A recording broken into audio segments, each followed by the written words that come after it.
Les Bears de Chicago contre les Packers de Green Bay. Samedi soir, en prime time, au Soldier Field.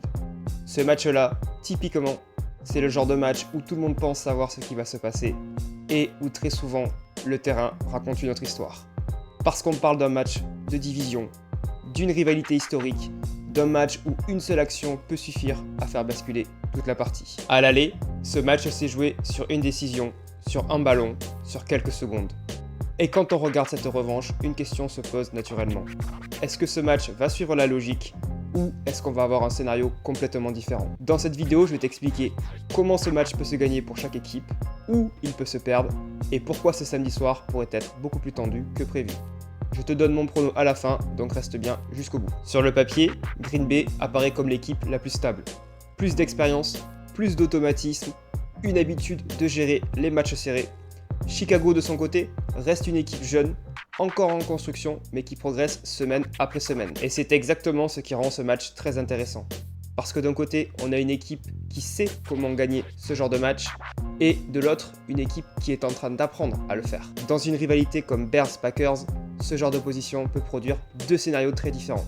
Soit l'expérience l'emporte, soit la dynamique prend le dessus. Et tout le match va se jouer entre ces deux éléments-là. Commençons par l'attaque des Bears. Quand on regarde Chicago, la première chose qu'on voit, c'est le potentiel.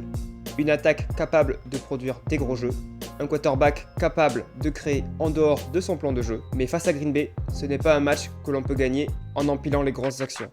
C'est un match qu'on gagne en étant patient. La défense des Packers est très forte pour une chose, te faire croire que tu domines et te prendre au piège au bon moment.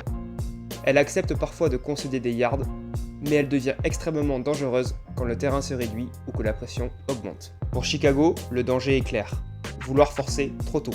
Forcer une passe, forcer une action, forcer un moment. À l'aller, c'est exactement ce qui a coûté cher. Pas parce que le plan de jeu était mauvais, mais parce que, à un moment clé, la patience a disparu. Et c'est souvent comme ça que les jeunes équipes perdent ce type de match. Elles veulent finir trop vite, ce qui doit se construire sur la durée. A l'inverse, quand Chicago joue simple, quand les actions s'enchaînent, quand la balle sort vite, l'attaque avance. Pas forcément vite, pas forcément de façon spectaculaire, mais elle avance.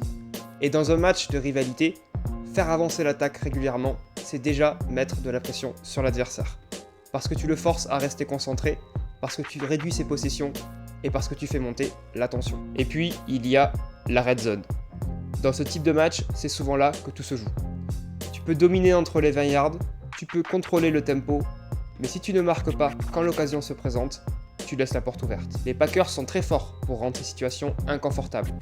Les fenêtres se ferment vite, les décisions doivent être instantanées, donc si Chicago veut rester dans le match jusqu'au bout, il faudra être extrêmement propre dans cette partie du terrain. Passons maintenant à l'attaque des Packers. Green Bay n'est pas une équipe qui cherche forcément à écraser l'adversaire. C'est une équipe qui cherche à contrôler. Contrôler le tempo, contrôler les erreurs, contrôler les moments clés. Ils peuvent jouer plusieurs drives sans être spectaculaires, mais ils savent exactement quand accélérer. Et c'est ça qui les rend extrêmement dangereux. Pour la défense de Chicago, le défi est clair. Ne pas offrir le match. Green Bay est une équipe qui peut sembler au ralenti pendant quelques minutes, mais sur une seule action, elle peut te punir. Donc l'objectif pour Chicago ne sera pas forcément de dominer, mais de tenir. Tenir les drives, limiter les gros gains, forcer l'attaque adverse à travailler. Plus Green Bay devra avancer action après action, plus le risque d'erreur augmentera. Et il y a aussi un élément que l'on ne peut pas mesurer avec les statistiques, la pression. Green Bay arrive avec l'étiquette de favori. Chicago avec l'étiquette de l'équipe qui progresse. Si le match est serré à l'entrée du dernier quart-temps, la question devient très simple. Qui gérera le mieux la tension? Et dans une ambiance comme le Soldier Field, avec un public derrière les Bears, tout devient possible. Si tu veux lire ce match très simplement, voici 3 indicateurs à surveiller. Premier indicateur, les ballons perdus. Le premier qui offrira une possession gratuite grâce à un turnover se mettra en danger. À ce jeu-là, les Bears ont l'avantage. Deuxième indicateur, la red zone. Est-ce que mon équipe marque un touchdown ou un field goal? La réponse à cette question peut décider du vainqueur du match. Ici, les Packers partent avec une longueur d'avance. Troisième indicateur, le rythme. Si une équipe impose son tempo pendant de longues séquences, c'est souvent qu'elle dicte le scénario. Et c'est pour ça que ce match va être aussi intéressant. Parce qu'on peut très bien avoir un scénario où Green Bay fait parler son expérience, contrôle le match et repart avec une victoire serrée. Mais on peut aussi avoir un scénario où Chicago reste discipliné, patient et fait durer le suspense jusqu'au bout. Et dans ces conditions-là, le match peut se jouer sur une décision, une action, un détail. Et c'est là que je dois faire un choix. Après avoir regardé les dynamiques, le contexte et surtout ce que les deux équipes ont montré récemment, je vais partir sur une victoire des Bears. Pas une victoire facile, pas une victoire évidente, mais une victoire construite.